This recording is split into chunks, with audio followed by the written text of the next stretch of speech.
नमस्कार विद्यार्थी मित्रांनो. आपण या ठिकाणी आज भूगोल या विषयाचे जे प्रश्न आहेत यापूर्वी MPSCच्या विविध एक्झामला विचारले गेलेले त्यातला एक भाग बघणार आहोत आणि यामध्ये सुरुवातीलाच सांगतोय की आपण कमी प्रश्न घेतोय पण त्याचे संदर्भ, त्या संदर्भातले विविध चित्रात्मक माहिती, त्या संदर्भातले सगळे मुद्दे जे भविष्यातील परीक्षांना येऊ शकतात या सगळ्यांची चर्चा आपण या ठिकाणी करतो आहोत. ओके, त्यामुळे शेवटपर्यंत प्रत्येक प्रश्न बघा, तुम्हाला खूप चांगल्या पद्धतीने या ठिकाणी या प्रश्नांचं आकलन होणार आहे.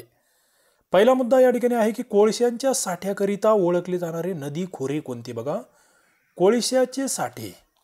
ओके, कोल ज्याला आपण डिपॉझिट्स ऑफ कोल असं म्हटलं गेलंय. आणि मग इथे ऑप्शन्स होते की कृष्णा खोरे, त्यानंतर वैनगंगा आणि वर्धा खोरे, तिसरा ऑप्शन होता पूर्णा खोरे आणि चौथा होता वैतरणा खोरे. मित्रांनो, या ठिकाणी जर बघितलं तर आपल्याला उत्तर दिलं आहे 62चं 2. वैनगंगा आणि वर्धा खोरे जे आहेत हे कोळशाच्या साठ्यांकरिता ओळखले जातात. आता हे जे उत्तर दिलंय याच्या मागील संदर्भ शोधणं मला वाटतं फार गरजेचे आहेत आणि आपण त्याच्यावर जास्त काम करणार आहोत. बघा, या ठिकाणी तुम्हाला हा भारताचा नकाशा दिसतो आहे. ओके, प्रमुख कोळसा आणि खनिज तेल क्षेत्र या ठिकाणी यामध्ये आहे. मग इथे तुम्ही मुख्यत्वे जर तुम्ही बघितलं या ठिकाणी तर इथे महाराष्ट्रामधील तुम्हाला इथे दिसतंय बघा, वर्धा खोरे आणि या ठिकाणी गोदावरी खोरे. आता या गोदावरीचं इथे आपण वैनगंगा जे आहे गोदावरीच्या पट्ट्यातलाच तो एक भाग त्या ठिकाणी आहे. त्यानंतर मग पुढे इकडे वरती तुम्ही बघता आहात पश्चिम बंगाल वगैरे राज्य आहेत, वरती त्या ठिकाणी बघता आहात इकडे मुंबई हायचा पट्टा तुम्हाला दिसतो आहे.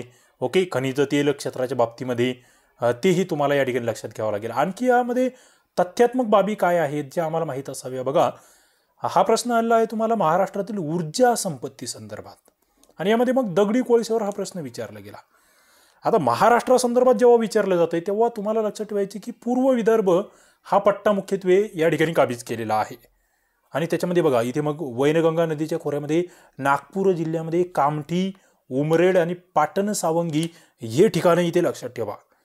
MPSCला एवढे लेवलला जाऊन प्रश्न विचारले जातात. पुढे तुम्हाला वर्धा खोऱ्यामध्ये या ठिकाणी जर बघितलं तुम्ही तर बांदर आहे. बघा, आता वैनगंगा खोरे, पुढे इकडे वर्धा खोरे, याच्यामधलं मग बांदर, बल्लारपूर, वरोडा आणि दुर्गापूर या ठिकाणी साठे आहेत. आणि सगळ्यात महत्त्वाचं आणखी एक इथे ऑब्जेक्टिव्ह पॉईंट तुम्हाला मी सांगतोय तो म्हणजे महाराष्ट्रातील सर्वात मोठे दगडी कोळशाचे साठे चंद्रपूर जिल्ह्यातील बल्लारपूर या ठिकाणी आहेत, हे लक्षात असू द्या. यवतमाळ आणि चंद्रपूर जिल्ह्याच्या सीमावर्ती भागामध्ये घुगुस, तेलवासा असेल, सास्ती राजुरा असेल, मांजरी परिसर या ठिकाणी सुद्धा दगडी कोळशाचे साठे आहेत. तर दगडी कोळशा संदर्भात ही महत्त्वाची माहिती. पुढे मग आता इथे जलविद्युत संदर्भातही काही मुद्दे मी काढले की कोयना जलविद्युत प्रकल्प, हेळवाग जवळील ते धरण, त्याला शिवसागर हे नाव, त्या संदर्भातला तो लेक टॅपिंगचा प्रयोग तो आम्हाला माहीत असला पाहिजे. 1920 मेगावॅटची क्षमता. त्यानंतर हा जो प्रकल्प आहे याच्याप्रमाणेच पुढे काही मुद्दे तुम्हाला लक्षात घ्यावे लागतात ते म्हणजे भिरा, खोपोले आणि भिवपुरी हे कोकण आणि पुणे परिसरातले प्रकल्प आहे. पुढे पूर्णा नदीवरचा परभणीमधला जिंतूर तालुक्यातला येलदरी हा प्रकल्प आहे, जलविद्युत बद्दल बोलतोय. औरंगाबाद, पैठण, जायकवाडी आपण पाहिलं आहे. पुण्यामधलं भाटघर, वीर, पवना, पानशेत हे आम्हाला माहीत असलं पाहिजे. ठाण्यामधलं वैतरणा भातसा माहीत असावं. अहमदनगरमधील भंडारदरा आणि सोलापूरमधील उजनी, कोल्हापूरमधील राधानगरी हे या ठिकाणचे जलविद्युत प्रकल्प. पुढे औष्णिकबद्दल काही मुद्दे, एक थोडक्यात रिव्हिजन मला वाटतं या ठिकाणी गरजेचं आहे. ओके, दगडी कोळसा, लिग्नाईट कोळसा आणि खनिज तेल याच्यातून जी औष्णिक विद्युत निर्माण केली जाते हा मुद्दा दगडी कोळशाशी संबंधित आहे. मग यामध्ये ठाण्यामधलं चोला, त्यानंतर मुंबईमधील तुर्भे, टाटा, परळी, बीडमधलं परळी, आता त्याची पुन्हा इथे क्षमताही दिलेली आहेत, त्याही तुम्ही नोटिंग करून घेऊ शकतात. पुढे फेफरी भुसावळमधलं आहे, पारस अकोल्यामधलं आहे, एकलहरी नाशिकमधील आहे, दुर्गापूर, बल्लारपूर, चंद्रपूरमधील आहे, तेही तुम्हाला लक्षात घ्यावं लागेल. ओके, मुद्दा लक्षात घ्या. पुढे आपण या ठिकाणी जातोय पुढचा मुद्दा आपल्यासाठी काय महत्त्वाचा आहे. बघा, या ठिकाणी जर तुम्ही बघितलं तर दगडी कोळसा हा बनतो कसा आहे तर तो मुख्यत्वे वनस्पतीपासून आलेले जे कार्बनी पदार्थ आहे त्यांच्यापासून बनलेला तो खडक आहे, हे लक्षात घ्या. आणि तो एक थरांच्या स्वरूपामध्ये असतो. त्याचे थर हे शेल, पंकाश्म आणि वालुकाश्म यासारख्या गाळाच्या खडकांच्या थरामध्ये आंतरस्तरित असतात, म्हणजे अधूनमधून आढळणारे असतात, हे तुम्हाला माहीत असलं पाहिजे. जे अनेक वर्षापूर्वी गाळाखाली गाडले गेलेले वनस्पतीच पदार्थ आहेत, त्याच्यापासून दगडी कोळसा तयार झालेला असतो, हे आम्हाला माहीत असलं पाहिजे. आता आपण या ठिकाणी पुढचे काही मुद्दे बघतो आहोत. दगडी कोळशा संदर्भात काही प्रश्न याच्या आधी विचारले गेले आहेत, आपल्याला माहीत असलं पाहिजे. आपण जो वरती नकाशा बघितला त्या संदर्भात काही प्रश्न होते की अरबी समुद्रातील खनिज तेल क्षेत्र कोणते. मला वाटतं आपल्याला ते उत्तर लगेच देता येईल. पुढे मोठ्या प्रमाणावर दगडी कोळसा आहे असं राज्य कोणते, ते 2 राज्य. ईशान्य भारतामधील खनिज तेल क्षेत्र कोणतं, गोदावरी नदीच्या खोऱ्यामध्ये कोणते खनिज तेल साठे आहे आणि ते कोणत्या राज्याशी निगडीत आहे. बघा या ठिकाणी जर बघितलं तुम्ही तर मुख्यत्वे भारतातील कोळसा क्षेत्र असलेली राज्य पूर्व भाग आपण म्हणतोय, बरोबर. पूर्व भारत खनिज तेल क्षेत्र मुंबई आहे. जे जास्त म्हणजे कोळशासाठी प्रसिद्ध आहे अशी राज्य झारखंड आणि छत्तीसगड ही तुम्हाला माहीत असावी. पुढे नुनमती ठिकाण, आपण त्याच्यावर जो प्रश्न विचारला वर वर्धा खोरे महाराष्ट्रातले आपण बघतोय आणि महाराष्ट्रात हे साठी मुख्यत्वे आहेत. पुढे जातोय आपण. मुंबई शहरामध्ये स्थलांतरणामुळे निर्माण झालेल्या समस्या. बघा, स्थलांतर, लोकसंख्येचं स्थलांतर. आता तुम्ही जर बघितलं कोरोना कालखंडामध्ये हा ओघ थोडासा तुम्हाला उलटा दिसेल. म्हणजे हा जो इथे स्थलांतराचा मुद्दा आहे हा ग्रामीण भागातून शहराकडे या संदर्भातला हा प्रश्न आहे. कोरोनाच्या काळात आपण बघितलंय की शहराकडून ग्रामीण भागाकडे म्हणजे असा उलटा ओघ सुरू झालेला आहे. मात्र इथे मुंबईच्या स्थलांतरावरचा हा प्रश्न विचारला गेलेला आहे. मग नेमक्या याच्यात काय ऑप्शन काय होती बघा. लोकसंख्येची आत्यंतिक घनता, निवासस्थानाचा प्रश्न, बेसुमार झोपडपट्टींची वाढ आणि वाहतुकीची कोंडी. मुंबईत का स्थलांतर जे झालंय त्याच्यामुळे काय समस्या तयार झाल्या असा हा प्रश्न होता. आणि मला वाटतं या ठिकाणी बघितल्यावर तुमच्या लक्षात येईल की तुम्हाला प्रश्नाचं उत्तर सहज देता येईल. खाली ऑप्शन होते मग ए आणि बी, ABC, BCD आणि वरील सर्व. 63 नंबरचा प्रश्न जर बघितला तर उत्तर या ठिकाणी आयोगाने दिलं आहे की BCD. मुंबईमध्ये निवासस्थानाचा प्रश्न तयार झालाय, बेसुमार झोपडपट्टीची वाढ झाली आहे आणि वाहतुकीची कोंडी झाली आहे.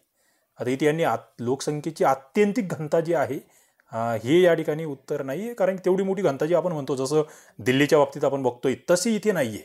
मात्र इतर गोष्टी आहेत. मग स्थलांतर हा मुद्दा आपल्या समोर आला आहे. आता स्थलांतरासंदर्भात काही अतिरिक्त बाबी बघा. या ठिकाणी तुम्ही बघतायत की स्थलांतर कशा पद्धतीने होऊ शकतं, महिलांचं असेल, कामगारांचं असेल, आपण या चित्रामध्ये बघतोय. मित्रांनो, हे चित्रात्मक थोडंसं जे आहे प्रत्येक प्रश्न आपल्याला बघायचा आहे. तुमच्या दीर्घकालासाठी ते लक्षात राहील असं मला वाटतंय. आणि हे जे संदर्भ आपण देतोय विविध माहितीचे, हे सुद्धा तुम्हाला नोट डाऊन करण्यासाठी उपयुक्त ठरतील.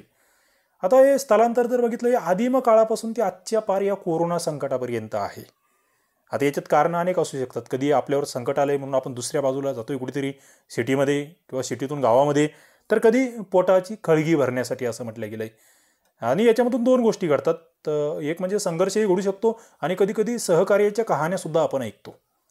आणि सध्या जर बघितलं हे स्थलांतर वेगाने वाढतंय. का? कारण की या ठिकाणी आपण बघतोय प्रवासाचा वेग वाढलाय, संपर्काची क्रांती झाली आहे, याचा स्थलांतरावर परिणाम होतोय. आता स्थलांतरासंदर्भात आणखी ब्लूमबर्ग क्विंट या संस्थेचा अहवाल या ठिकाणी आहे की कोरोनाच्या काळामध्ये सुमारे 40 कोटी कामगारावर दारिद्र्याचे संकट त्या ठिकाणी घडत होतंय. मग त्याच्यातून बऱ्याच बाबी, जसं काही बाबी सरकारने केल्या पाहिजेत असं त्यांचं म्हणणं आहे की नवीन नोकऱ्या असतील, छोटे उद्योग सुरू करण्यासाठी त्यांना प्रोत्साहन असेल, आर्थिक स्वावलंबन असेल, या बाबी किंवा या उपाययोजना आपण केल्या पाहिजे.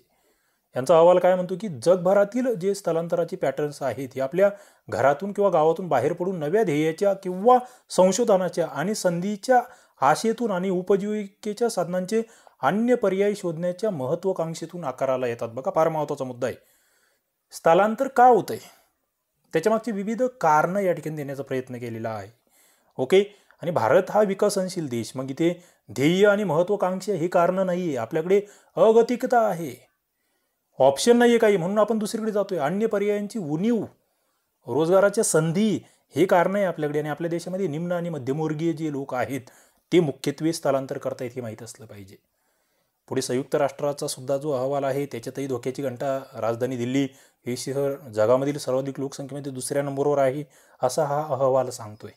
ते आम्हाला माहीत असलं पाहिजे. पुढे मग याच्यातून कोणत्या समस्या तयार होतात, झोपडपट्टी, भांडणे, मारामारी वगैरे त्याचाही उल्लेख आहे. बरेच मुद्दे आहेत. ओके.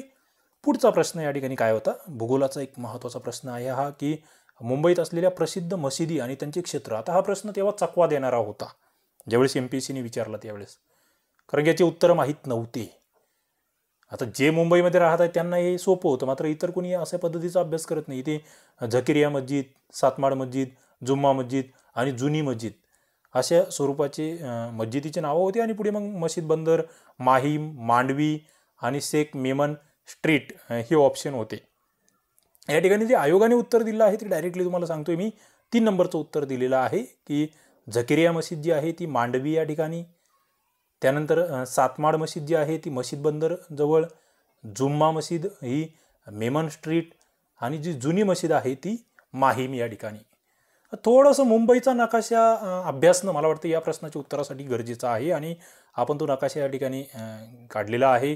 तुम्ही जर बघितलं इकडे तुम्ही या नाशिककडून समजा या ठिकाणी घुसतायत इकडे मुंबईमध्ये, ओके, हे लक्षात घ्या. इथे मग तुम्हाला ही धारावी झोपडपट्टी तुम्ही बघतायत, इकडे हे बांद्रा कुर्ला संकुल बघतायत, इकडे हे जुहू बीच तुम्हाला दिसतं आहे, इकडे सायन आहे, चुनाभट्टी आहे, ओके. पुढे मग माहीम, त्यानंतर खाली माटुंगा, दादर तुम्ही इकडे बघतायत. जसजसं तुम्ही समुद्राकडे जातायत, आता इथे बघा हे लोअर परेळ, चिंचपोकळी, महालक्ष्मी वगैरे मुंबई सेंट्रल, आणि नंतर मग इकडे मलबार हिल एकदम खालच्या साईडला किंवा समुद्राकडच्या साईडला. मस्जिद बंदर या ठिकाणी बघा आपल्या प्रश्नामध्ये जे होतं मस्जिद बंदर आहे, खाली चर्चगेट आहे, गेटवे ऑफ इंडिया आहे, इथे मग मंत्रालयाचा वगैरे भाग जो आहे इथे नरिमन पॉईंट वगैरे तुम्ही बघतायत या ठिकाणी. म्हणजे मुंबईचा नकाशा तुम्हाला अभ्यासणे थोडंसं गरजेचा होता. मुंबईतील जी पर्यटन स्थळं आहेत थोडक्यात त्या संदर्भातले मुद्दे अभ्यासणं गरजेचे होते.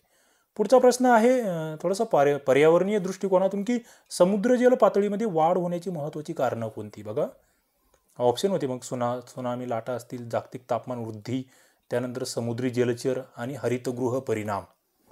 समुद्र जलाची पातळी का वाढते, major reasons of the increase in the level of sea water. आणि इथे आयोगाने जे उत्तर दिलेलं होतं ते आधी आपण घेऊया. ते दिलं होतं ABD बरोबर, म्हणजे समुद्री लाटामुळे सुद्धा वाढू शकते ही पातळी. दुसरं जागतिक तापमान वाढ हा फार महत्त्वाचा मुद्दा आहे. समुद्री जलचरांमुळे वाढणार नाही, हे सरळ लॉजिकल आहे की समुद्रामध्ये मासे वगैरे वाढले किंवा मगरी वाढल्या म्हणून समुद्राची पातळी वाढणार नाही आहे. पुढचा मुद्दा होता हरितगृह परिणाम, म्हणजे ABD या ठिकाणी बरोबर आहे. आता समुद्र जल पातळी म्हणजे काय ती आम्हाला माहीत असलं पाहिजे, सगळ्यात महत्त्वाचा मुद्दा. ओके, या ठिकाणी तुम्ही बघतायत हा समुद्र तुम्हाला या ठिकाणी दिसतोय आणि हा इथे समुद्राचा किनारा आहे.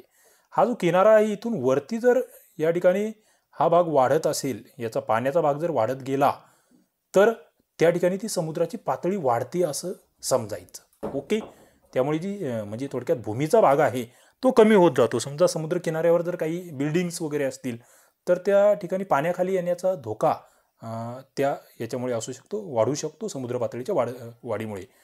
बघा आता या ठिकाणी ही समुद्र पातळी जेव्हा वाढते तेव्हा नदीच्या खोऱ्यामध्ये समुद्रमार्गाने त्या ठिकाणी नदीच्या खोऱ्यामध्ये पाणी घुसतं थोडक्यात, त्याच्यातून मग ते तलाव आणि खाड्या बांधतायत, तसंही होतं आहे. आणि याच्यामागं हवामान बदल असेल तो मुद्दा महत्त्वाचा आहे. सध्याची जी चिंता आहे त्यामध्ये दरवर्षी 1 इंच एवढी पातळी वाढते, हा फार महत्त्वाचा मुद्दा आहे. पुढे याच्यामागं कारणं आणखी ही आहेत की हिमनद्या किंवा हिमखंड वितळतात, त्यामुळेही समुद्रामध्ये पाणी वाढतं आहे. काही मानवनिर्मित कारणंसुद्धा आहेत, जसं जागतिक आपण जे बघतो हवामान बदलामधील कारण जे आपण हरितगृह परिणाम म्हणत असतो, थोडंसं मानवनिर्मितीची त्याला कुठेतरी झालर आहे असं आपल्याला म्हणावं लागतं. आता ही समुद्र पातळीत जी वाढ होते ना, डुबकी असं सुद्धा एक शब्दप्रयोग आहे, कारण की भूप्रदेश जो आहे ना तो पाण्याखाली डुबतो या ठिकाणी. ओके, थोडीशी नवीन कन्सेप्ट या ठिकाणी आहे. पुढे मग पातळी कमी होत असेल त्याला उदय असा शब्दप्रयोग इथे दिला आहे, मात्र मला वाटतं याच्यात काही जास्त इथे जास्त लक्ष देण्याची गरज नाही आहे. निचरा होतोय, जमीन मोकळी होते त्या ठिकाणी जर घट होत असेल तर.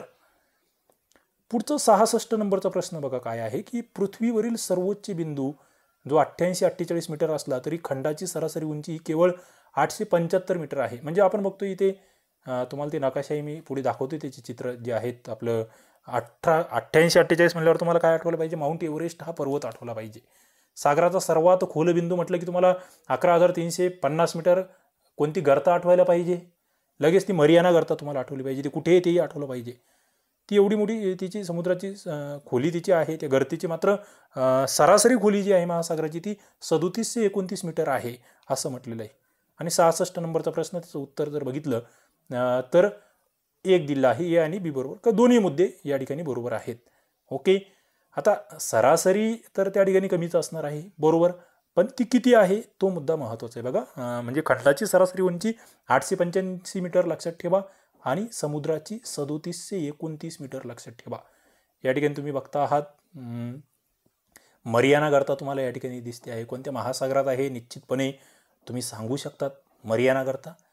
ओके, महत्त्वाची गर्ता हिची खोली तुम्हाला माहीत असावी, ज्याचा उल्लेख वरती प्रश्नामध्ये आहे. आणि पुढचा मुद्दा आहे तो म्हणजे शिखर, जे सर्वोच्च 88-48 मीटर माउंट एव्हरेस्ट शिखर. मात्र भूखंडाची जी उंची आहे सरासरी ती कशी आहे, एक जवळपास 950-900च्या आसपास, समजा 1000पेक्षाही कमी आहे सरासरी, ते माहीत असावं. पुढचा मुद्दा बघा, या ठिकाणचा पुढचा प्रश्न आहे की विधानं कोणती बरोबर आहेत. पहिलं, वाऱ्याचा वेग जेव्हा मंद होतो तेव्हा वाळूकण एका ठिकाणी जमा होतात, त्याला वालुकागिरी असं म्हटलं जातं. स्टँड ड्यून्स असं आपण त्याला म्हणत असतो. दुसरं, वालुकागिरी निर्मितीकरिता वारा एका दिशेने वाहणे आवश्यक आहे. बघा, 2 या ठिकाणी विधानं होती आणि खाली ऑप्शन होते, मग फक्त ए, फक्त बी, दोन्ही आणि एकही नाही. 67 नंबरचा प्रश्न या ठिकाणी आहे आणि उत्तर जर बघितलं तर बरोबर काय बघा. वालुकागिरी कशाला म्हणायचं हा प्रश्न आहे. वाऱ्याचा वेग मंद होतोय, वाळू एका ठिकाणी जमा होते, बरोबर. आणि दुसरं, वारा एकाच दिशेने वाहणं आवश्यक आहे. दोन्हीही विधानं या ठिकाणी बरोबर आहे. आता वालुकागिरी संदर्भात बघा, या ठिकाणी तुम्ही जर बघितलं, याचं चित्र बघितल्यावर तुमच्या लक्षात येईल, या ठिकाणी या वालुकागिरी आहेत, वाळूच्या टेकड्या आहेत मित्रांनो. या बघा कशा पद्धतीने त्या पसरलेल्या आहेत, अशा लांबट स्वरूपाच्या. वाऱ्याचा वेग जो आहे ते वेगानुसार त्यांचा आकार बदलू शकतो, तो बदलत असतो. ओके, ते आम्हाला माहीत असलं पाहिजे. बघा, हे जे वालुकागिरी तयार झाली, वाळूच्या संचयन कार्यामुळे तयार झालेलं हे भूरूप आहे किंवा हा भू आकार आहे. वालुकागिरी म्हणजे काय, वाळवंटी प्रदेशामध्ये जे खनन झालेले पदार्थ आहेत, वारा आपल्याबरोबर त्याला वाहत नेतो आणि वाऱ्याचा जिथे वेग कमी होतोय ना त्या ठिकाणी या पदार्थांचं संचयन होतं. आणि वाऱ्याच्या अशा संचयनामुळे ज्या वाळूच्या टेकड्या तयार होतात त्यांना वालुकागिरी असं म्हटलं जातं. म्हणजे वाळूच्या टेकड्या आहे.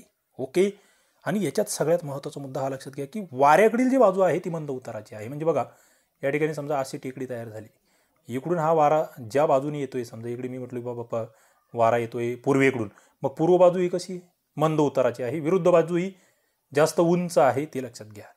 आणि वालुकागिरी जे आहे ना यांचं स्थलांतर सुद्धा होत असतं, या पुढे पुढे सरकत असतात असं आपण म्हणू शकतो, वाऱ्याच्या विरुद्ध दिशेला. पुढे आणखी एक याच्या संदर्भातली जे कन्सेप्ट आहे, जशी वालुकागिरी आहे तशी बारखान, याच्यावरही प्रश्न विचारला गेलाय. वारा वाहत असताना वाऱ्याच्या मार्गामध्ये लहान झाड किंवा मोठा दगड आल्यास वाऱ्याबरोबर आलेल्या काही पदार्थाचे वाऱ्याच्या दिशेला संचयन होते, त्यामुळे चंद्रकोर आकाराच्या वाळूच्या टेकड्या निर्माण होतात. याला बारखान म्हटलं जातं. बघा, बारखान म्हटलं की चंद्रकोर आकाराच्या टेकड्या. मात्र केव्हा तयार होतात, काहीतरी मध्ये अडथळा आला पाहिजे, आणि इथे येत आहे. जसं वालुकागिरीमध्ये वाऱ्याकडील बाजू मंद उताराची आहे तसंच इथे आहे. विरुद्ध बाजू तीव्र आहे, अंतर्वक्र आहे, ते या ठिकाणी जवळपास सेम आहे. पुढची कन्सेप्ट या ठिकाणी वाळूच्या भूरूपासंदर्भात आहे किंवा वाऱ्यामुळे तयार होणारं भूरूप, उर्मी चिन्हे. बघा, मंद वारा, इथे शब्दप्रयोग काय, मंद वाऱ्याबरोबर माती आणि बारीक वाळूचे संचयन होते. एकदम बारीक वाळू जलतरंगासारखी किंवा लाटांसारखी ती दिसते. उंची अत्यंत कमी, म्हणजे याला टेकडे नाही म्हणणार तुम्ही, असं लहान लहान त्याला ते पुळणं जे असतात ना तशा पद्धतीचं 2-3 सेमी उंची आहे. वाऱ्याच्या दिशेला ती लंबाकार स्वरूपाचे आहेत आणि वेगवान जर वारा आला तरी नाहीसे होऊ शकतात. याला उर्मी चिन्हे असं म्हटले जातात. पुढची कन्सेप्ट आहे या ठिकाणी ती म्हणजे लोयस मैदानी. वाळवंटी प्रदेशामध्ये अनेक सूक्ष्मकण वाऱ्याबरोबर दूरपर्यंत वाहून नेले जातात. काय, वाळूचेच आहे ते सूक्ष्मकण, आणि त्याच्यापासून मग पुढे एक थर तयार होतात त्याचे, आणि त्याच्यापासून मैदान तयार होतं, त्याला लोयस मैदान असं म्हटलं जातं. फिकट पिवळ्या रंगाचं हे सगळे कणं असतात, तिथलची हे मैदानं सुपीक असतात. आणि गोबीचं वाळवंट जे आहे त्या ठिकाणी अशा पद्धतीची मैदानं आहे. चीनच्या उत्तर भागात अशा पद्धतीची मैदानं आहेत, ते आम्हाला माहीत असावे. पुढचा प्रश्न या ठिकाणी आहे की खालीलपैकी कुठले भूशास्त्रीय घटक पुरांकरिता कारणीभूत ठरतात. बघा, पूर येतोय, फ्लड असं म्हणतोय आपण त्याला, भूशास्त्रीय घटक. हा शब्दप्रयोग फार महत्त्वाचा आहे. जिओमार्पिक फॅक्टर्स असं म्हटलं गेलं त्याला. म्हणजे त्याच्यामध्ये पहिला ऑप्शन होता अतिवृष्टी, दुसरा ढगफुटी, तिसरा उष्णकटिबंधीय वादळ, चौथा जंगलतोड किंवा त्याला निर्वनीकरण म्हणतोय आपण, पुढचा 5वा मोठे पाणलोट क्षेत्र, आणि 6वा पाण्याचा अपुरा निचरा. आणि खाली मग विविध ऑप्शन तुम्ही बघतायत. 68 नंबरचा प्रश्न, भूरूपशास्त्रीय घटक. ओके, बघा, भूरूप म्हणजे काय हो, जमिनी संदर्भात जमिनीचा त्याच्यामध्ये वाटा असला पाहिजे. इथे जर बघितलं तुम्ही तर अतिवृष्टी हा भूरूपशास्त्रीमध्ये नाही येत, ढगफुटी सुद्धा येत नाहीये, त्याचा भूरूपाशी काही संबंध नाहीये, जमिनीशी त्या खालच्या भागाशी काही संबंध नाहीये, उष्ण कटिबंधीय वादळ त्याचाही संबंध नाहीये, जंगलतोडीचाही संबंध नाहीये. मोठे पाणलोट क्षेत्र यस भूरूपाशी संबंधित आहे, पाण्याचा अपुरा निचरा यस भूरूपाशी संबंधित आहे. म्हणजे ई आणि एफ जे आहे ते बरोबर आहे. तुम्हाला पूर हा घटक समजून घ्यायचा आहे व्यवस्थित, म्हणजे आगामी कालावधीमध्ये त्या घटकावर तुम्हाला प्रश्न येऊ शकतो हे कळते. या ठिकाणी बघताय तुम्ही, पूर आल्यामुळे कसं जमीन पाण्याखाली जाते आहे, शहराला कसा वेढा घातलेला आहे. म्हणजे पूर या कन्सेप्टवर तुम्हाला प्रश्न आलेला आहे. थोडासा पर्यावरण आणि भूगोल दोघांशी मिळून हा प्रश्न आहे असं आपण म्हणूया. पूर म्हणजे काय? नद्या, नाले, सरोवरे, सागर इत्यादींच्या पाण्याच्या पातळीमध्ये वाढ होऊन भोवतालचा प्रदेश जलमय होणे याला आपण पूर म्हणतो. नद्यांना अनेक कारणांनी पूर येतात. अतिवृष्टीमुळे, त्याचप्रमाणे नदी हिमाच्छादित प्रदेशामध्ये उगम पावत असेल तर बर्फ वितळून नदीला पूर येतो.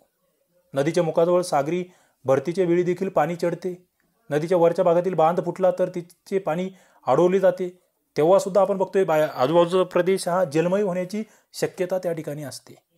म्हणजे वेगवेगळे कारणं या ठिकाणी आपण बघतोय पुराचे. या ठिकाणी मग ते 1961चं पानशेत धरणाचा संदर्भ तुम्हाला माहीत असावा. काही ठिकाणी बांध घातले गेले, ते फुटले तर पूर येऊ शकतो. जलाशयामध्ये कडे कोसळले, मानवनिर्मित धरणाचे पूर येऊ शकतो.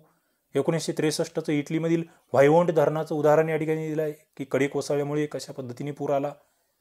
पुराच्या वेळी नदीची खनन क्षमता जी आहे ती वाढलेली असते, तोही मुद्दा आम्हाला माहीत असला पाहिजे. पूर, अतिवृष्टी, नदी नाल्यातील पाणी वाढतंय, परिसरात पसरते. आता पूर येण्याची 2 कारणं या ठिकाणी दिलेली आहेत बघा. एक नैसर्गिक कारण दिलंय आणि दुसरं मानवनिर्मित कारण. नैसर्गिक मध्ये काय? अतिवृष्टी आहे, बर्फ वितळणे आपण जे म्हणतो हिमनद्यांची ती आहे. मानवनिर्मित कारणं फार महत्त्वाची आहेत, याच्यावर आपण नियंत्रण मिळवू शकतो. एक म्हणजे आपण बघतोय जमीन सपाटीकरण आपण करतोय, घरं बांधले जात आहेत कुठेही, नद्यांवर, नाल्यांवर, रस्ते, कारखाने, आगगाडीचे रूळ, खाणकाम. आणि याच्यासाठी जे वृक्षतोड होते ना, ती त्याच्यामुळे जमिनीची धूप होते खूप सारी, आणि तो गाळ त्या नदीपात्रामध्ये साचतोय, नदीपात्र उथळ बनतंय आणि त्याच्यातून पाणी बाहेर पडतंय, पूर येतोय. पुढे भूकंपामुळे सुद्धा धरणं फुटतात, त्याच्यामुळे पूर येऊ शकतो. त्यामुळे नदी नाल्यांनी केलेले अतिक्रमण, वाढता कचरा यामुळे सुद्धा पात्र उथळ बनतंय आणि पूर येतो आहे. मित्रांनो, अशा पद्धतीने हे पुराची महत्त्वाची कारणं आहेत आणि आपण याच पद्धतीने MCQ जे आहेत, मग ते भूगोल, इतिहास, राज्यघटना सगळ्या विषयांची घेत जाणार आहोत. आणि जे आपलं MPSC संदर्भात आपण 2 कोर्स डेव्हलप केले आहेत मित्रांनो. एक म्हणजे राज्यसेवेचा, दुसरा कंबाईन ग्रुप सीचा, आणि तिसरा एक कोर्स आणखी आपण आता लॉन्च केला आहे तो म्हणजे ग्रुप सीचा. तिन्ही कोर्सच्या लिंक तुम्हाला खाली डिस्क्रिप्शनमध्ये आहे. आपलं STI RCP ॲप्लिकेशन निश्चित डाउनलोड करा आणि त्या कोर्सचे ते डेमो लेक्चर्स तुम्ही बघा. त्या ठिकाणी खूप सारे लेक्चर्स अपलोड केले आहेत. त्यानंतर मटेरियल त्या ठिकाणी भरपूर आहे. निश्चित एकदा ॲप्लिकेशनला तुम्ही व्हिजिट करावी अशी इच्छा आहे. चला, हे आजचं लेक्चर आवडलं असेल तर लाईक करा आणि कमेंटसुद्धा करा. म्हणजे या पद्धतीचे लेक्चर्स या ठिकाणी मला बनवता येतील. थोडंसं या ठिकाणी जे लाईव्ह स्वरूपात थोडंसं तुम्हाला मी दिसतोय, उजेडाची कमतरता आहे, मी थोडंसं बाहेरगावी या ठिकाणी असल्यामुळे पाहिजे तशी लाईटची व्यवस्था नाही, तरीसुद्धा प्रयत्न या ठिकाणी करतोय. चला, या ठिकाणी आपण थांबूया. धन्यवाद.